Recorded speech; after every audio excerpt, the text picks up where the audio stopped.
তো hello friends, good afternoon. আমি শুভ, এখন আছি ক্লিনিকে। আর নিউ টাউনে এখন ভয়াবহ বৃষ্টিপাত শুরু হয়েছে, বজ্রপাত সহ। আমি তোমাদের দেখাই আকাশের অবস্থাটা। এখন 3টে বাজে, জাস্ট ভিউটা দেখো, কত কালো হয়ে মেঘটা এসেছে।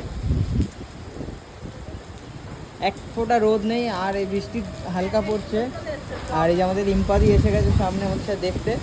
আর এদিকে আমাদের আছে মৌমিতাদি, ফোন ঘাটছে। আর হাওয়াটা দিচ্ছে দেখো, কত সুন্দর হাওয়াটা বইছে দেখো। একটু আগে খুব বীভৎস ঝড় উঠেছিল, এখন সেটা বন্ধ আছে। একটা গাড়ি উড়ে ওই দিক থেকে হ্যাঁ, দেখি, দেখতেই পাচ্ছি। ওই দেখো দেখো দেখো, জাস্ট দেখো, আলাদাই জাদু লাগছে। ও তো চলো, এইটুকুই থাক। Tata, bye bye.